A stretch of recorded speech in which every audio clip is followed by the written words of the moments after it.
Boa noite, irmãos. Abra a Bíblia em Tito 3. Tito 3, 1 ao 11. Assim diz a palavra do Senhor. Lembre a todos que se sujeitem aos governantes e às autoridades, que sejam obedientes e estejam prontos para toda boa obra, que não difamem ninguém, que sejam pacíficos, cordiais, dando provas de toda cortesia para com todos. Pois nós também, no passado, éramos insensatos, desobedientes, desgarrados e escravos de todo tipo de paixões e prazeres, vivendo em maldade e inveja, sendo odiados e odiando uns aos outros. Mas quando se manifestou a bondade de Deus, nosso Salvador, e o seu amor por todos, ele nos salvou, não por obras de justiça praticada por nós, mas segundo a sua misericórdia. Ele nos salvou mediante o lavar regenerador e renovador do Espírito Santo, que ele derramou sobre nós ricamente, por meio de Jesus Cristo, nosso Salvador, a fim de que, justificados por graça, nos tornemos seus herdeiros, segundo a esperança da vida eterna. Fiel é esta palavra, e quero que você fale ousadamente a respeito dessas coisas, para que os que creem em Deus se empenhem na prática de boas obras. Estas coisas são excelentes e proveitosas para todas as pessoas. Evite discussões tolas, genealogias, controvérsias e debates sobre a lei, porque são inúteis e sem valor. Evite a pessoa que provoca divisões, depois de admoestá-la uma ou duas vezes, pois você sabe que tal pessoa está pervertida, vivendo em pecado e por si mesma está condenada. Vamos mais uma vez de oração. Senhor, Pai amado, louvado seja o Senhor, Pai amado, pela Tua palavra, Senhor. Tua palavra, Senhor, que é o Teu testemunho, Senhor. A Tua palavra, Senhor, que é a Tua graça para nós, Pai amado. É poder, Senhor. Pai amado, através da Tua palavra, da Tua palavra nós podemos, Pai amado, voltar à Sua presença, Senhor. Através da Tua palavra, Senhor, nós podemos, Pai amado, ter uma vida transformada, Senhor, uma vida de santificação, Pai amado. Obrigado, Senhor. Que esta noite, Pai amado, o Senhor use essa palavra, Senhor, para transformar corações, Pai amado. Em nome de Jesus que eu oro. Amém.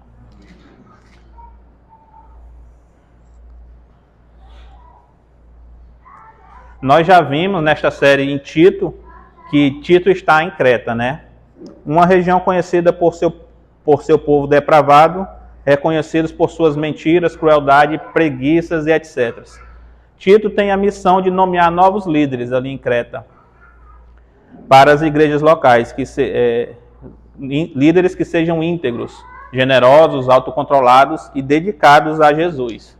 Esses líderes devem ensinar o evangelho corretamente e substituir os líderes corruptos que distorcem a mensagem cristã e agem por interesse financeiro. Vimos que a corrupção desses líderes tem causado grandes problemas nas famílias e na vida dos cristãos locais.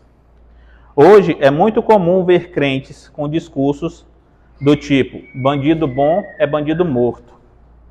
Outros aprovando a liberação de drogas, outros a favor da legalização do aborto. É possível ver também crentes sonegando impostos e ainda contando vantagens. Tem os que compartilham vídeos de viés políticos cheios de ideologia antibíblicas e recheado de palavras torpes.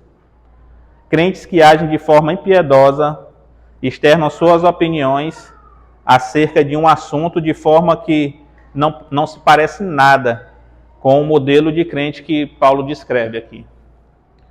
Paulo quer formar igrejas saudáveis, com líderes verdadeiramente transformados e composta por pessoas que vivem de forma contracultural, sendo pessoas amorosas e piedosas.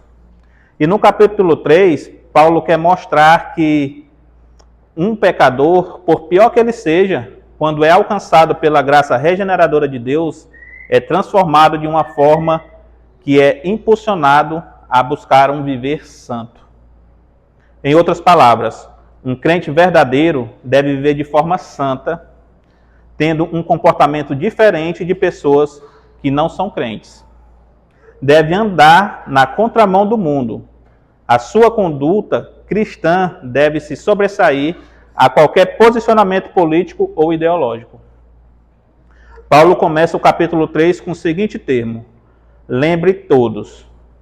Vejam aqui no verso 1. Lembre a todos que se sujeitem aos governantes e às autoridades. E quem são esses todos que Paulo se refere? Você sabia que quando a Bíblia foi escrita, ela não possuía essas divisões de capítulos e versículos? Ela era um texto contínuo. Estas divisões foram feitas no século XIII por Stephen Langton, um erudito da Universidade de Paris. Se lermos o final do capítulo 2 e o início do 3, nós vamos perceber que não houve uma quebra de assunto, não houve uma mudança de assunto ali. Então, portanto, por mais que tenha divisão aí de capítulos, ele é uma continuação. Vamos ler aqui o capítulo 2, verso 14, que já é é o penúltimo aí do capítulo 2. Ele deu a si mesmo por nós, a fim de nos remir de toda iniquidade e purificar para si mesmo um povo exclusivamente seu, dedicado à prática de boas obras. Então ele está falando aqui, purificar para si mesmo um povo exclusivamente seu. Então esse todos que Paulo se refere aqui no início do 3, é esse povo exclusivamente de Cristo.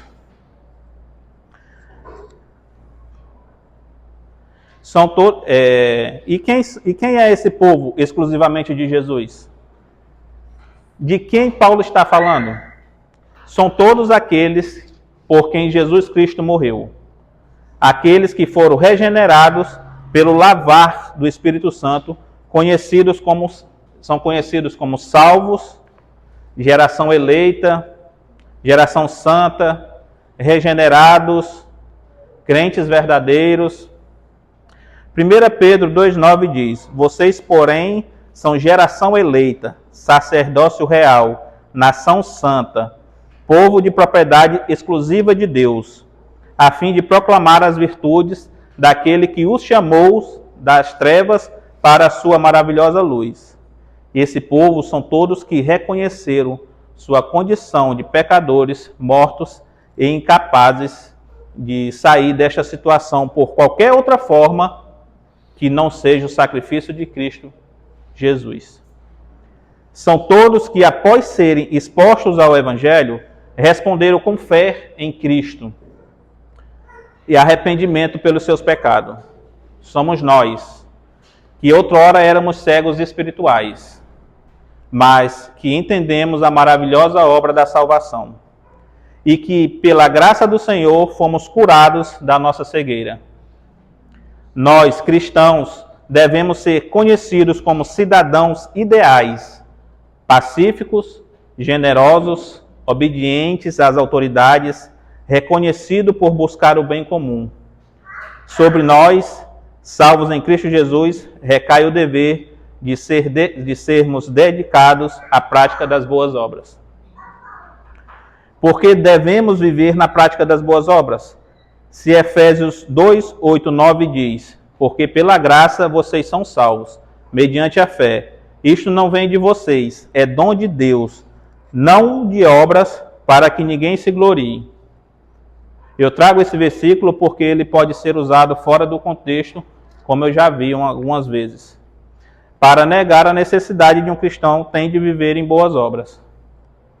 O ponto é que as boas obras fazem parte do processo de salvação. Calma aí. Sei que o versículo aqui parece que eu estou afirmando algo ao contrário do versículo. Vou ler novamente o versículo.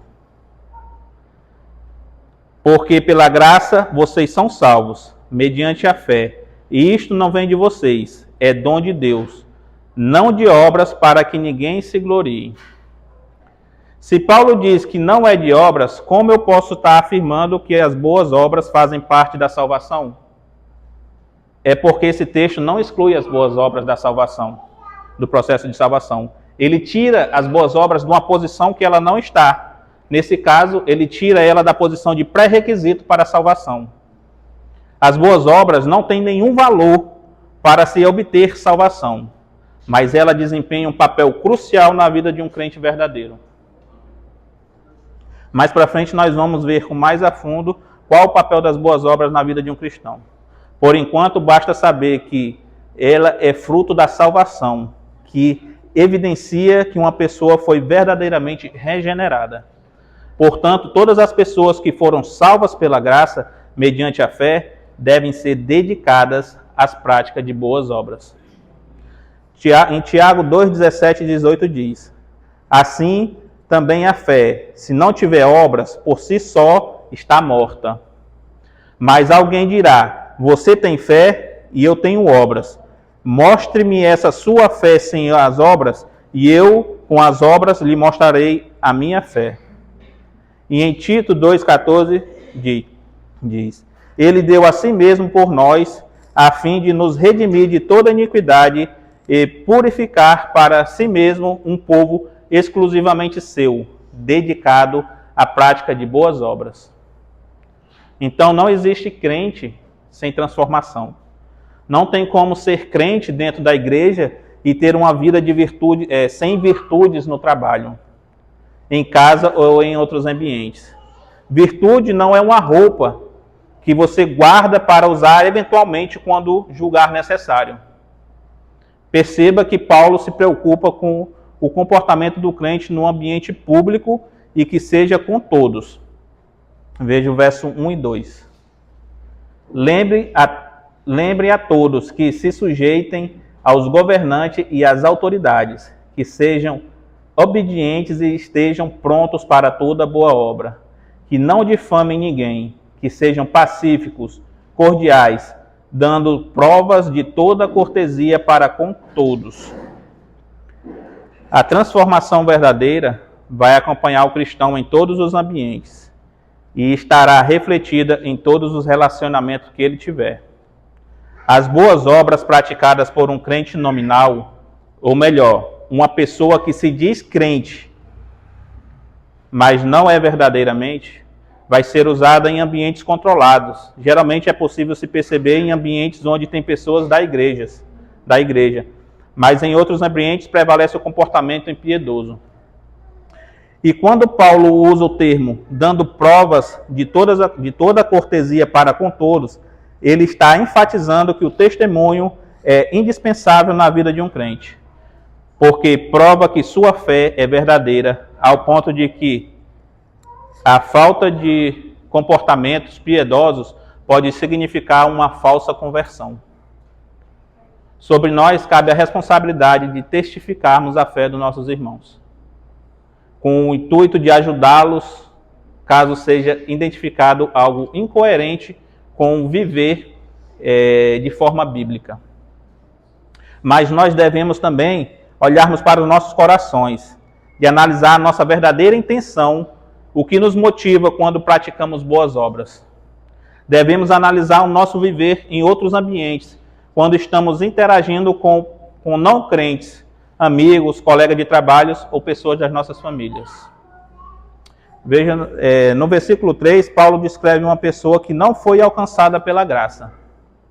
Uma pessoa que continua morta, cega espiritualmente. Veja aqui o verso 3 comigo. Pois nós também, no passado, éramos insensatos, desobedientes, desgarrados, escravos de todo tipo de paixões e prazeres, vivendo em maldades e invejas, sendo odiados e odiando uns aos outros. Paulo está se referindo ao passado de quando ele não conhecia Cristo, quando a graça do Senhor ainda não o havia alcançado. Essa é a condição de um homem quando nasce, como consequência da queda, por onde o pecado entrou no mundo. Todos os homens nascem em condições pecaminosas e afastados da presença de Deus. Paulo usa adjetivos muito parecidos com os adjetivos que definem os cretenses: insensatos, desobedientes, desgarrados, escravos de todo tipo de paixões e prazeres, vivendo em maldade, em ódio mútuo. Esses adjetivos ele usa para descrever as pessoas que não foram alcançadas pela graça, que não são salvos ainda. É isso que uma vida sem Cristo faz. Uma pessoa sem Cristo só consegue reproduzir maldade. Uma pessoa que está espiritualmente morta não tem a capacidade de reconhecer a necessidade de mudança, mesmo quando está cercada pela verdade. A Bíblia descreve tal pessoa como um cego espiritual, porque apesar da clareza da verdade ao seu redor, ela não consegue vê-la. Sem Cristo, um indivíduo é incapaz de se conhecer verdadeiramente. Mesmo imerso em um estilo de vida pecaminoso e entregue aos prazeres da carne, essa pessoa pode se ver como boa e acreditar que merece a salvação, ignorando a gravidade do seu estado espiritual. Em poucas palavras, um cego espiritual é incapaz de perceber sua pecaminosidade e se acha digno. Sendo o homem incapaz de sair dessa condição sozinho, ele necessita de uma intervenção. Precisa que alguém tire ele desta condição. Vejam comigo agora aqui do verso 4 ao 7. Mas quando se manifestou a bondade de Deus, nosso Salvador, e o seu amor por todos, ele nos salvou, não por obras de justiça praticada por nós, mas segundo a sua misericórdia. Ele nos salvou mediante o lavar regenerador e renovador do Espírito Santo, que ele derramou sobre nós ricamente, por meio de Jesus Cristo, nosso Salvador, a fim de que, justificados por graça, nos tornemos seus herdeiros, segundo a esperança da vida eterna. É aí que entra a graça de Deus. Graça que quer dizer favor imerecido. A salvação é um presente de Deus e que não merecemos. A salvação é a manifestação da bondade, do amor e misericórdia do Senhor. Não há nada em nós que motive o Senhor para este maravilhoso ato. Veja aqui no 5 novamente que ele fala: ele nos salvou, não por obras de justiça praticada por nós, mas segundo a sua misericórdia. Jesus se entregou em meu lugar e em seu lugar. Levou nossos pecados. Ele que não tinha nenhum pecado foi morto na cruz, mas ressuscitou e está sentado à direita de Deus Pai. E nós agora podemos responder a este maravilhoso ato com fé em Cristo e arrependimento pelos nossos pecados. Assim nós somos transportados do domínio do pecado para a maravilhosa luz. Nós somos curados da cegueira espiritual. Nós saímos da condição de mortos para a vida. Esse é o verdadeiro evangelho. Essa é a boa nova. Essa é a mensagem da graça. Mas ela precisa ser recebida no intelecto e processada no coração. Para que seja uma regeneração verdadeira e haja a transformação genuína. É uma experiência da alma, que com certeza envolve o intelecto. Com certeza se faz necessário o entendimento da mensagem do Evangelho, porque o Evangelho é poder de Deus para a salvação. E a fé vem pelo ouvir a palavra. Então nós precisamos entender e concordar com o Evangelho. Mas junto desse entendimento vem a experiência do coração. Se você é crente no Senhor Jesus, você vai concordar comigo que a sua vida foi transformada não só... Não tem água, não. Não só quando você entendeu o Evangelho, mas sim quando você acolheu no seu coração. Romanos 10, 9 diz: se com a boca você confessar Jesus como Senhor e em seu coração crer que Deus o ressuscitou dentre os mortos, você será salvo. Não é só entendimento, não é só confessar com a boca. Tem que crer de todo o coração. É uma experiência da alma e do coração. Mas não é nós, é o Senhor que nos salva pelo lavar regenerador e renovador do Espírito Santo, que Ele derramou sobre nós ricamente por meio de Jesus Cristo, nosso Salvador. O lavar regenerador nos permite voltar à presença do Senhor. O sacrifício de Cristo nos permite voltar à presença do Pai. Porque aquela dívida que tínhamos no tribunal de Deus é justificada pelo sacrifício de Jesus. O sangue de Cristo derramado na cruz nos trouxe a vida novamente. E tudo isso é graça de Deus sobre nossas vidas. A graça de Deus que nos salva, demonstrada na morte de Jesus Cristo, é a mesma graça que chama o povo de Deus a rejeitar uma forma de vida corrupta. Agora podemos pôr as boas obras no seu devido lugar, no processo de salvação, não como pré-requisito, e sim como consequência de uma vida transformada. Obrigado.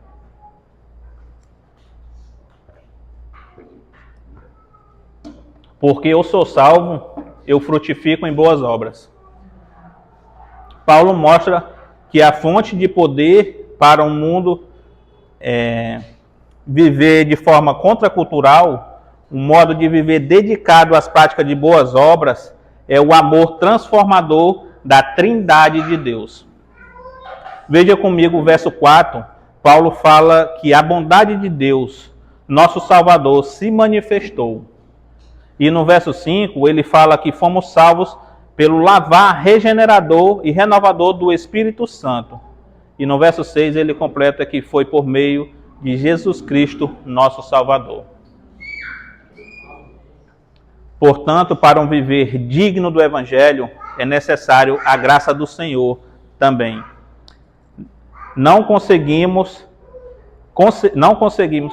É necessário a graça do Senhor. Não conseguimos fazer isso por nossas forças. Todo o processo de salvação é o nosso Deus trabalhando.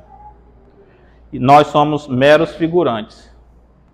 E a santificação na vida de um crente é algo crescente e proporcional. Quanto mais crescemos no conhecimento da vontade do Senhor, mais crescemos em relacionamento com Deus, em maturidade espiritual, e isto frutifica em boas obras. Vejam comigo Colossenses 1, 9 ao 10. Por esta razão, também nós, desde o dia em que soubemos disso, não deixamos de orar por vocês e de pedir que transborde de pleno conhecimento da vontade de Deus, em toda a sabedoria e entendimento espiritual. Dessa maneira, poderão viver de modo digno do Senhor, para seu inteiro agrado, frutificando em toda boa obra e crescendo no conhecimento de Deus. Quando tentamos viver de modo digno do Senhor, sem relacionamento com o Pai, sem conhecer a sua vontade, este viver vira um fardo para nós. E fatalmente falhamos em todas as tentativas. Tenha relacionamento com Deus. Leia a palavra de Deus. Aplique na sua vida. Mas quando você for ler a Bíblia, não abra a sua Bíblia sem antes pedir um entendimento ao Espírito Santo. Que Ele traga o verdadeiro entendimento da palavra. E depois não feche a sua Bíblia sem que você veja Cristo naquela Bíblia, e naquela passagem, naquela leitura, e sem que você aplique na sua vida. Sem que você veja o texto e diga, como é que eu posso ser uma pessoa melhor? Como é que isso vai transformar a minha vida? Nós não devemos ler a Bíblia com o único objetivo de ter conhecimento. Lembre-se, como vimos antes, a palavra precisa ser entendida no intelecto, mas acolhida no coração. Continuando aqui no verso 8, fiel é esta palavra, e quero que você fale ousadamente a respeito dessas coisas, para que os que creem em Deus se empenhem na prática de boas obras. Vemos que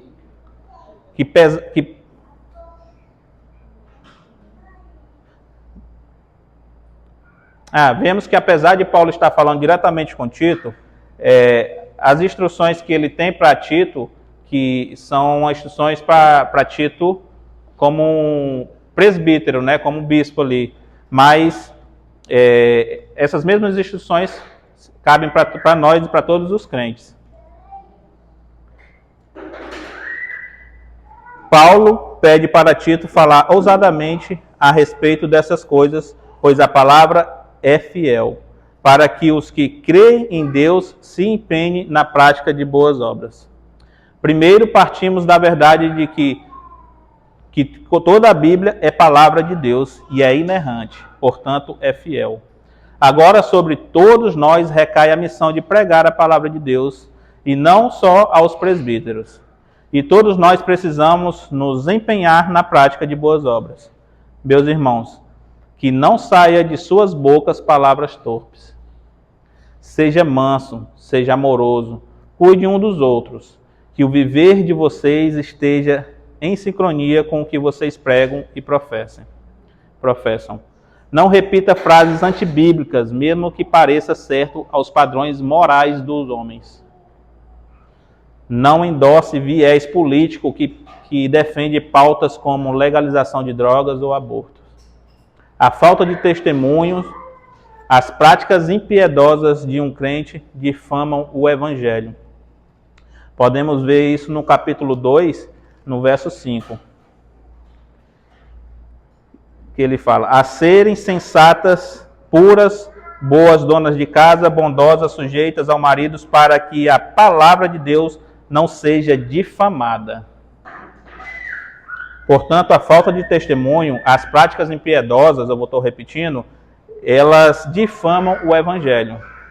Em contraste com isso, nós envergonhamos o adversário, não tendo nada de maldizer a nosso respeito quando vivemos de forma digna do Evangelho. A mensagem da graça é um convite para uma vida de santidade. Nós somos chamados para viver em boas obras. Veja que Paulo continua aqui fazendo mais algumas aplicações aqui no verso 9. Leia comigo aqui, verso 9, no capítulo 3, verso 9. Evite discussões tolas, genealogias, controvérsias e debates sobre a lei, porque são inúteis e sem valor. Veja aqui que Paulo retorna aos problemas de falsos mestres. Os debates e discussões insensatas eram um aspecto comum no cotidiano deles.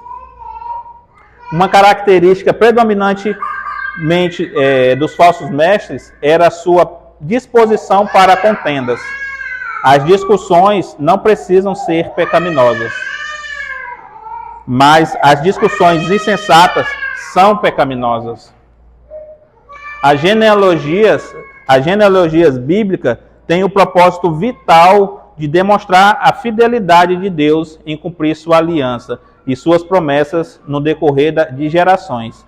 Mas os falsos mestres encontravam maneiras de distorcer e usar mal essa porção da palavra. Em 1 Timóteo 1,4 diz: nem se ocupe com fábulas e genealogias sem fim. Essas coisas mais promovem discussões do que os serviços de Deus na fé. 1 Timóteo 6,4 diz: esse é o orgulhoso e não entende nada, mas tem um desejo doentio por discussões e brigas a respeito da palavra. É daí que nascem a inveja e a provocação, as difamações, as suspeitas malignas e as suspeitas malignas. Meus irmãos, a palavra de Deus é para ser pregada. Ela não deve ser usada para discussões insensatas. A palavra de Deus é para trazer salvação, transformação, união, edificação. Deus a deixou para unir e não para separar. Ela serve para restaurar a nossa união com Deus e nos redimir de toda iniquidade e nos purificar, pois só assim podemos fazer parte de um povo exclusivamente de Cristo. Nós podemos discutir acerca da palavra, assim como fazemos nas aulas de EBD. mas é uma discussão onde os corações estão querendo aprender, onde vai trazer crescimento no conhecimento das Escrituras. Isto é bem diferente de discussões insensatas, que trazem brigas. No dicionário, a palavra insensatez quer dizer falta de senso ou louco. Ou seja, o insensato é aquele que não mede as consequências de seus atos e suas falas. A característica do insensato são opostas às do sábio, que procura a vida, enquanto o insensato caminha para a morte. Para finalizar, veja que o verso 10 ao 11 diz: evite a pessoa que provoca divisões, depois de admoestá-la uma ou duas vezes, pois você sabe que tal pessoa está pervertida, vive pecando e por si mesma está condenada. Quanto ao homem que provoca divisões dentro da igreja, a este homem Paulo manda evitá-lo. Em outra versão, aparece a palavra rejeite-o. Tito tem que agir com autoridade e firmeza quanto a isso. Paulo lhe dá conselho bem prático e direto nesse ponto. Quanto ao que causa divisões, advirta-o uma primeira e uma segunda vez. Depois disso, rejeite-o.